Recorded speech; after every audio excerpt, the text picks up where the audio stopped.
Bom, hoje nós continuamos a segunda parte da palavra de Deus, da denúncia contra as outras nações. É a segunda parte falando a respeito da Babilônia. Hoje nós vamos ver contra a Babilônia, contra a Assíria e Filistia, que vai ser o capítulo 14. Então são 32 versículos. Primeiramente nós vamos ler uma parte, depois nós vamos concluir em mais duas leituras. Vamos lá, Isaías 14, lição número 15. Nós vamos ler do 1 até o 28. Pode passar o slide aí. Do 1 até o 23. Isaías 14, 1 ao 23.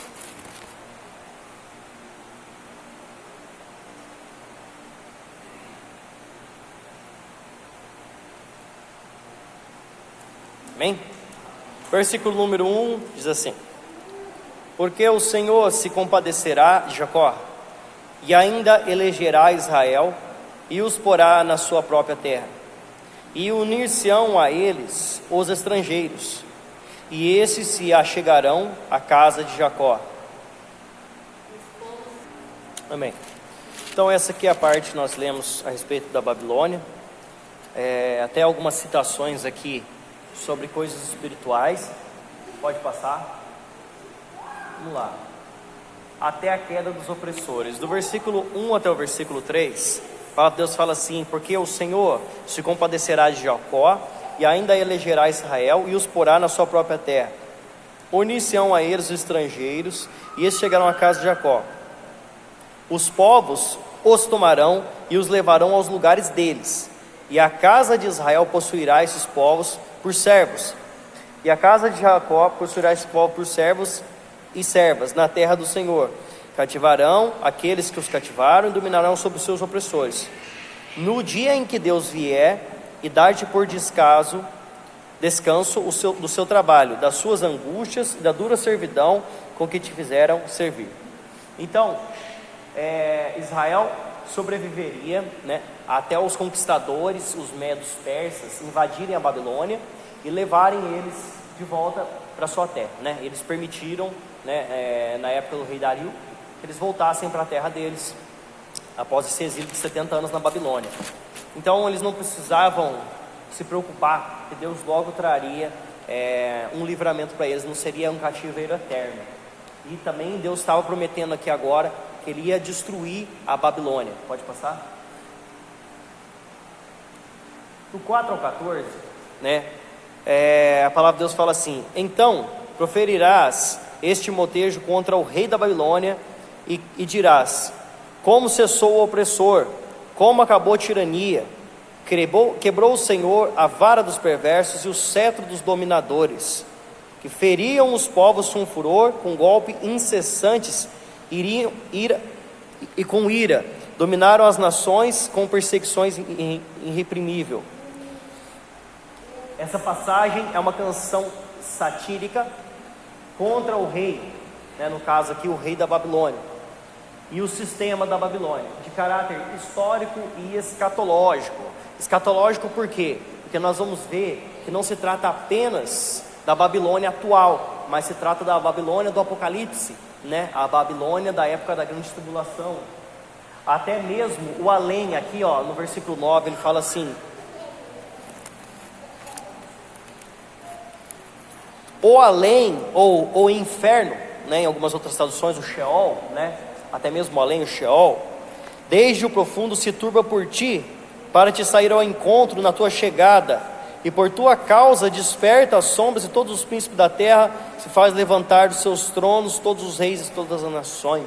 Então até mesmo o além, né, aparece dando-lhe as boas-vindas. Ou seja, a destruição dessa Babilônia, ela seria tão grande que até o próprio inferno já estaria avisado que era para esperar eles lá, né? E aqui não falando só daquela época, mas falando a respeito do diabo, do inimigo, quando ele há de ser derrubado e há de ser lançado no lago de fogo. Pode passar?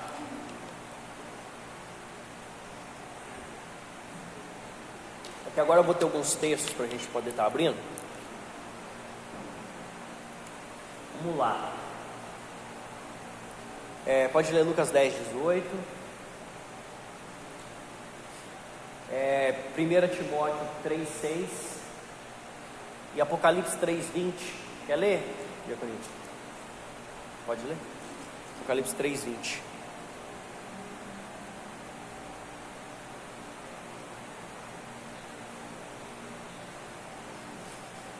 Estrela da manhã, olha só.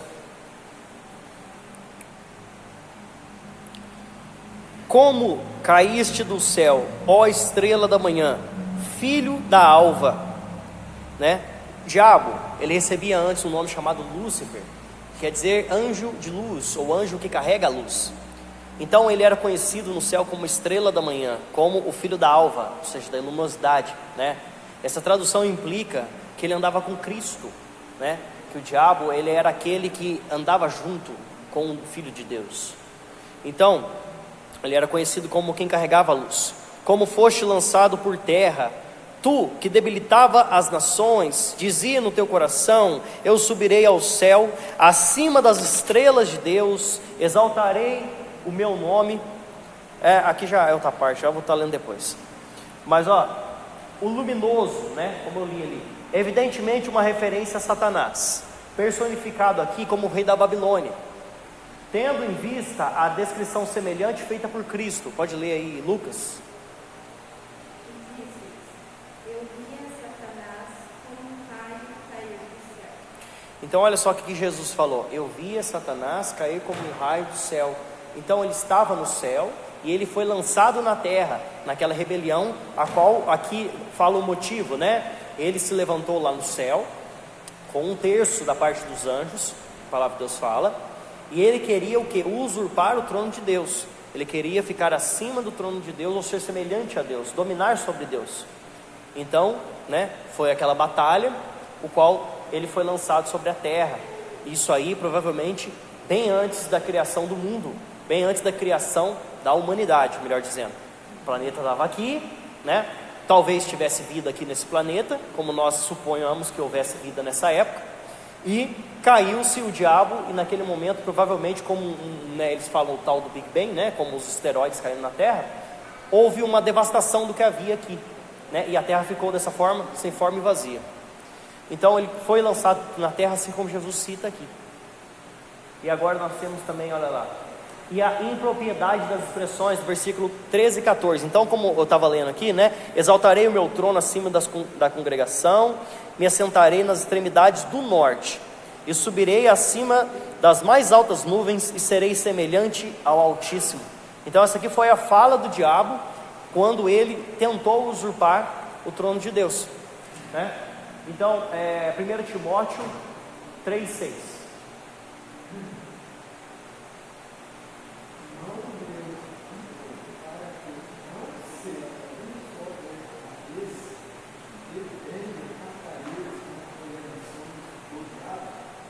Então,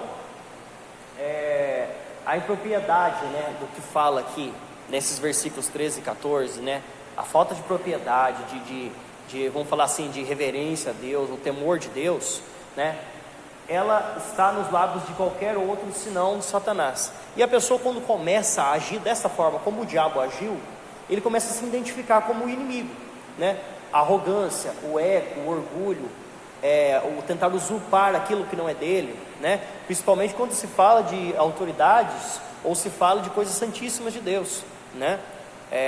Por exemplo, um exemplo: no Santo dos Santos só entrava o sumo sacerdote uma vez por ano para poder fazer uma oferta universal. Não podia entrar outra pessoa lá.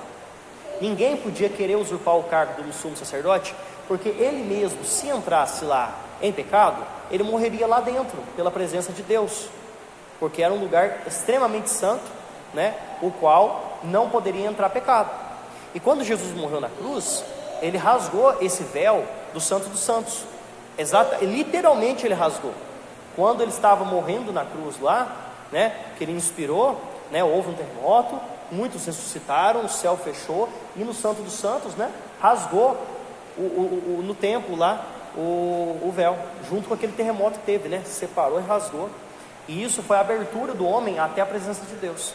mas até aquele momento ali, ninguém podia querer fazer aquilo que não era dele. E o diabo, ele quis uma coisa que não era dele. E a pessoa, o ser humano, assim como esse rei da Babilônia aqui, tenta fazer uma coisa que não é dele, tenta usurpar uma coisa santíssima ou algo que não pertence à sua função, ele comete o mesmo erro que cometeu o diabo nessa época. Debilitava as nações, versículo 3 de Apocalipse 20. Pode ler?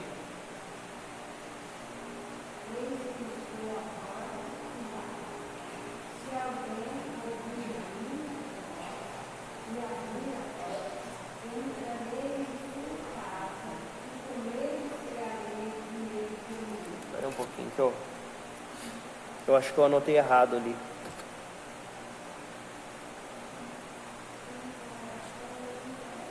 Oi?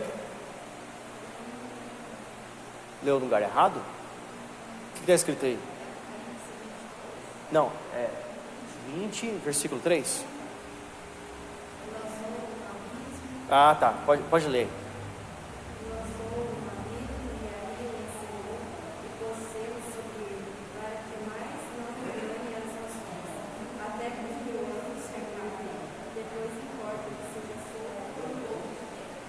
Então, o diabo ali fala que na época da grande tribulação vai haver uma época de paz, no milênio, o qual ele fala que lançou ele no abismo e pôs um selo sobre ele, até que se cumpra aquele período do milênio, para ele poder depois ser novamente ser solto, para poder por um período curto de tempo enganar novamente as nações, mas aí virá o fim.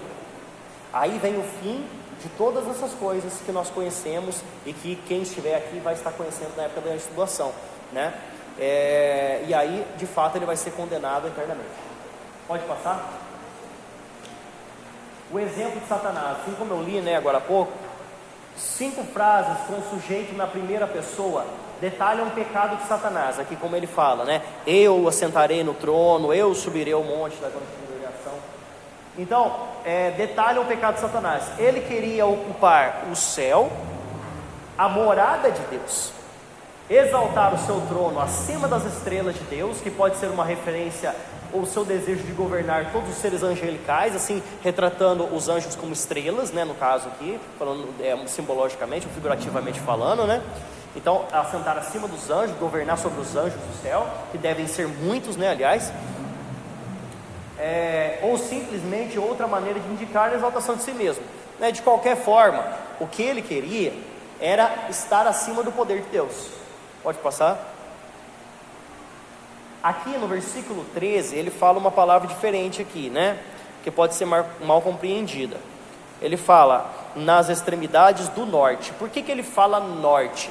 Na cultura nórdica, né? Lá, né, nesses países aí de religião pagã, o norte é da onde vêm os deuses. O norte é onde estão os deuses. Então, por isso que ele fala aqui essa referência, para a Babilônia entender o que ele está falando. Isaías faz essa referência às extremidades do norte, para a Babilônia entender, que fala assim, está falando do norte, então está falando dos deuses, entendeu? Então, na literatura pagã, o norte indicava a morada dos deuses. Assim, Satanás ambicionava governar o universo. Então, da mesma forma que o conselho ou a congregação dos deuses babilônios supostamente governava, né? Assim o diabo também tentou fazer, e também estava tentando fazer o rei babilônio. Ele queria a glória que pertencia somente a Deus, e seu objetivo maior era ser semelhante ao Altíssimo. Em hebraico, Elion, né? Gênesis 14, 18. Pode ler, Bruno. E aí abre para mim aí o domínio.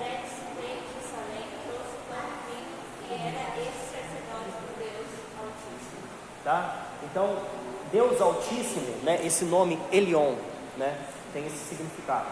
As nuvens, altas nuvens, Êxodo 16:10. Pode ler?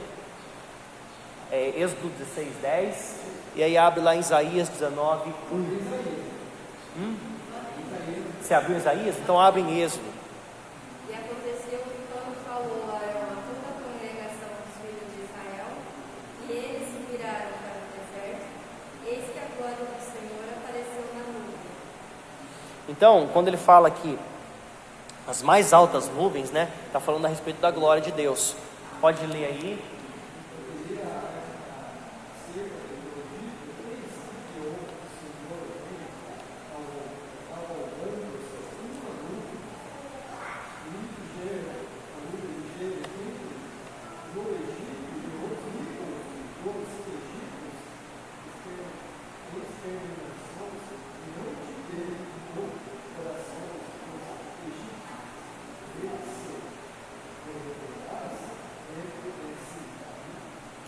Então, a nuvem ali representa a presença de Deus, representa a glória, o poder de Deus, né? E aí o diabo fala assim: subirei acima das mais altas nuvens, serei semelhante ao Altíssimo. Então, é essa mesma referência a respeito da presença e o poder de Deus, né?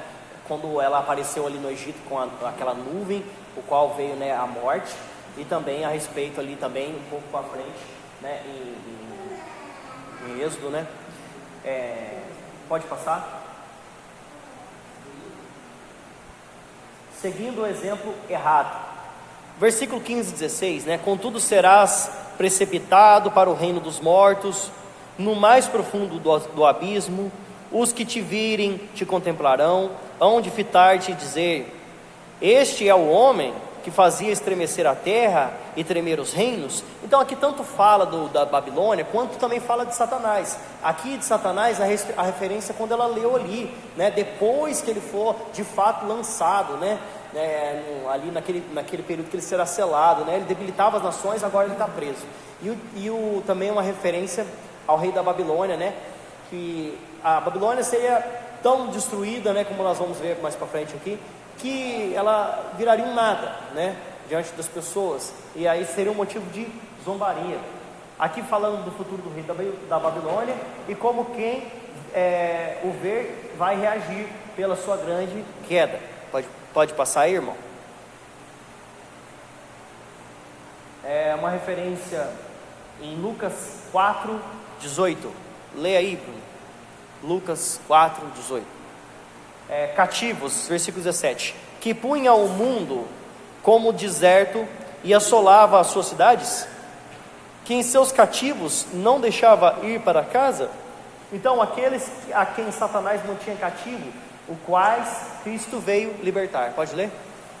O Espírito do Senhor é sobre mim, pois que me ungiu para evangelizar os povos. Enviou-me a curar os quebrantados do coração. Aí essa passagem também está lá em Isaías 61, se eu não me engano. Deixa eu só ver aqui, vai 60 ou 61. Se você quiser ler também, ó, a mesma frase que é falada aqui em Isaías 61 também é falada em Lucas 4:18. Essa frase é para o Messias, é para Cristo. Então Jesus ele fala no Novo Testamento essa frase que foi relatada por Isaías lá no passado, porque Isaías estava se referindo a ele. E o que ele fala ali?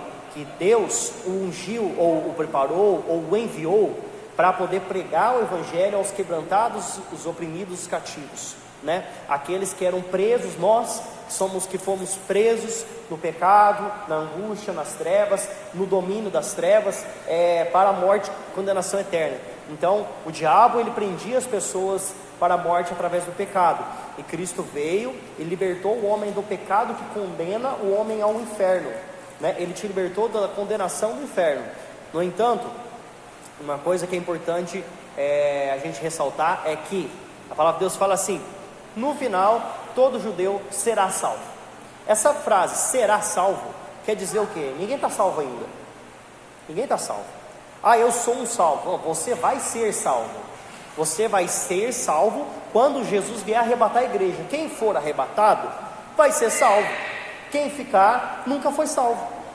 É simples assim. Então o crente tem que manter a fé dele até o final, para que ele seja salvo. Nós somos identificados como salvos da igreja, porque nós temos a convicção de que nós vamos morar com Deus. Mas, no entanto, só vai ser salvo quem estiver com Cristo até o final. Aí ele vai ser salvo. Então, nós temos que entender essa diferença de será salvo e de somos salvos, né? Somos salvos porque nós acreditamos, e seremos salvos porque ainda vai acontecer. Certo? Então, pode passar? Aí do 18 até o 23, aqui a condenação daquele que é inimigo de Deus, o rei da Babilônia, não teve nem sepultura. Olha lá no versículo, no comecinho aqui, né? Todos os reis, do versículo 18, todos os reis das nações, sim, todos eles jazem com honra, cada um no seu túmulo. Então o rei ele era sepultado com honra, né? Na família real, no túmulo real, junto com seus pais. Foi sepultado o rei junto com seus pais, na terra tal, no campo tal, no cemitério tal. No entanto, ele fala aqui: mas tu és lançado fora da tua sepultura, como um renovo, bastardo, coberto de mortos traspassados à espada, cujo cadáver desce à cova e é pisado de pedras. Então ele foi destroçado, junto com os outros mortos no meio da guerra, na invasão. Não teve sepultura, teve desonra, né? Nessa época, rei nem matava rei, tinha que levar cativo e deixar ele morrer por conta. E ele foi morto, até nem lançado na cova foi fora da sepultura, né? Então houve uma desonra até na morte desse rei. E aqui também falando a respeito do inimigo, né, que será lançado no lago de fogo. Deus trouxe julgamento severo, como vemos aqui que até para o seu próprio país esse rei era ruim. Então ele fala, olha só, com eles não te reunirás na sepultura, porque destruíste a tua terra e mataste o teu povo. A descendência dos malignos jamais será nomeada. Então, um rei tão ruim que até o povo não gostava dele. Ele acabava com a própria terra, né? Ele acabava com o próprio povo, escravizava o próprio povo, fazia o povo fazer adoração a ele, né? Como você vê lá o Nabucodonosor, aqui na época da Babilônia, que era dominante sobre Israel, né? Tinha o Nabucodonosor lá, qual foi levado? Daniel para lá, né? Os outros três, né? Isael, Misael, que eu sempre esqueço o nome deles, Ananias, Misael e Azarias, né? Foi levado para lá. Ele fez uma imagem, como todo mundo sabe, dele mesmo, para o povo adorar, né? Ele era um rei ruim. E depois desse aí, né? Porque não foi esse aí que foi destruído nessa época aqui, foi depois. Até esse rei aí também, né? Pisava no próprio povo. Então, Deus eliminaria até mesmo a futura geração para encerrar de vez essa maldade. É o que ele fala no próximo versículo, ó: preparai a matança para os filhos, por causa da maldade de seus pais, para que não se levantem por sua terra e encham o mundo de cidade. Então ele já falou assim: eu vou cortar o mal pela raiz, vou acabar com essa Babilônia de uma vez. Quando Deus exterminou aqui, ele acabou com a Babilônia, né? Acabou de vez. E dessa forma, ele eliminando, vamos falar assim, a futura geração, né? Acabou, não tem como se levantar alguém para poder fazer a mesma coisa que o rei passado fazia. Pode passar.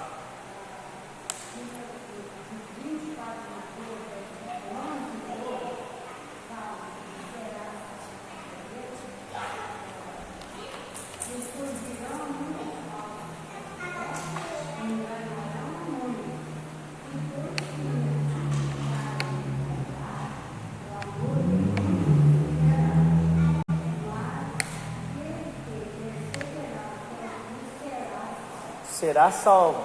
Então, é o que eu falei.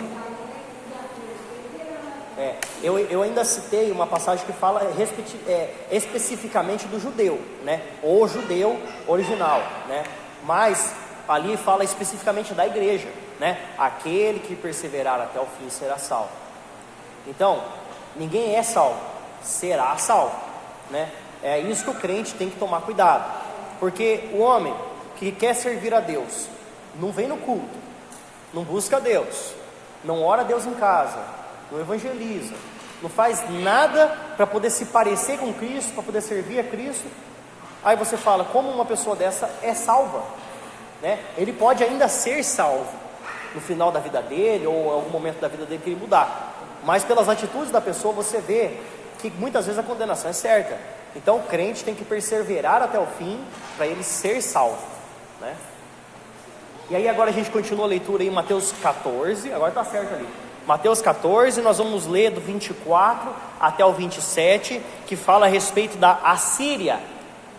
A Assíria também foi aquele que tentou dominar Judá, né? Já estava ali levando cativo a Israel, o reino do norte, né? E tempo depois fez um cerco em Jerusalém, quando ela foi derrubada ali, né? Como nós vimos em algumas aulas anteriores a respeito disso, né? Então vamos lá. Eu vou ler o 24, depois ler o 25, 26, 27. Jurou o Senhor dos Exércitos, dizendo: como pensei, assim sucederá, e como determinei, assim se efetuará.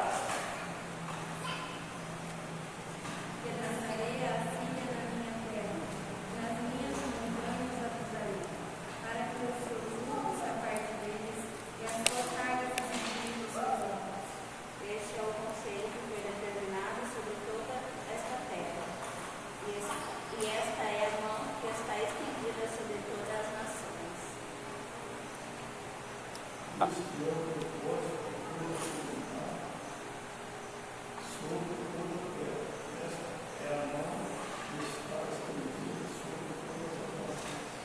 Olha, pode passar? Ah, ainda tem o 27?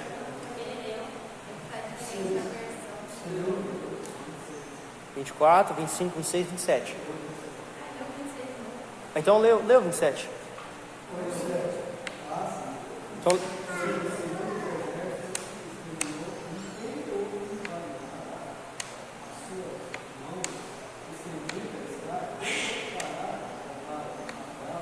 tá, pode passar? Ó, Isaías capítulo 37, do 21 até o 38, fala da queda da Síria, tá? O cumprimento dessa predição de destruição da Síria encontra-se nesse capítulo, o qual Deus destruiu uma noite só. Eu vou ler só um pedacinho aqui, do capítulo 37, lá no versículo, ó, eu vou achar aqui, eu vou mostrar. É do 21, né? Então, Isaías, filho de Amós, mandou dizer a Ezequias. Ezequias era o rei de Judá, tá? Assim diz o Senhor, Deus de Israel: visto que pediste acerca de Senaqueribe, rei da Síria, esta é a palavra que o Senhor falou a respeito dele. A virgem filha de Sião te despreza e zomba de ti, e a filha de Jerusalém maneia a cabeça por trás de ti. Então, aqui Deus começa a falar, né, que aquele que estava sendo pisado agora iria pisar, né? Então, no finalzinho aqui, no versículo 36, olha só, fala assim: então saiu o anjo do Senhor e feriu no arraial dos assírios 185.000, e quando se levantaram os restantes pela manhã, eis que todos estes eram cadáveres. E retirou-se, pois, Senaqueribe da Síria, e se foi, e voltou, e ficou em Nínive. Nínive era a capital da Síria, né? Sucedeu que, estando ele a adorar na casa de Nisroque, seu Deus, Adrameleque e Sarezer, seus filhos, o feriram a espada e fugiram para a terra de Ararate, e Esar-Adom, seu filho, reinou em seu lugar. Então o rei da Síria foi morto pelos seus próprios filhos, ali seus 2 filhos falando, quando ele estava na idolatria do seu Deus lá, né, que fala aqui. E quando ele estava acampado eu esqueci o nome do lugar onde estava.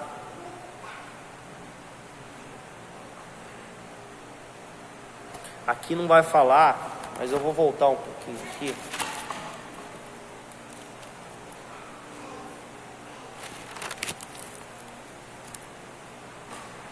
Geba. Ele estava lá com os seus 185.000 soldados, e Deus foi lá e matou todos, numa noite só, de noite, enquanto eles dormiam. Quando alguns acordaram pela manhã, não tinha mais nada, só cadáver.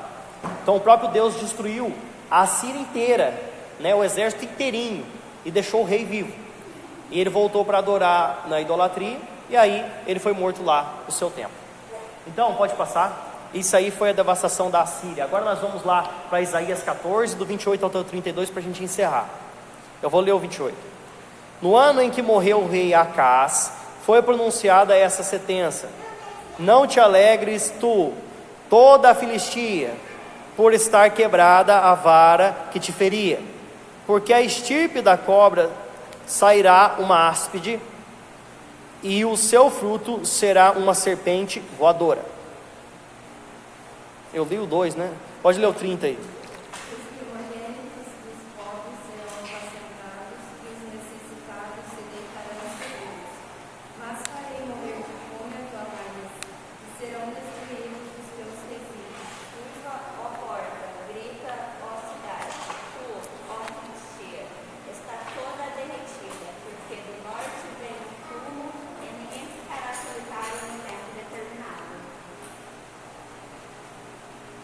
E 32? 32.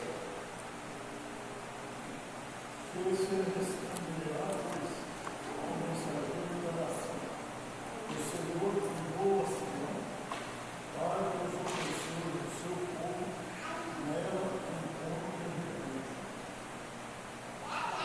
Pode passar?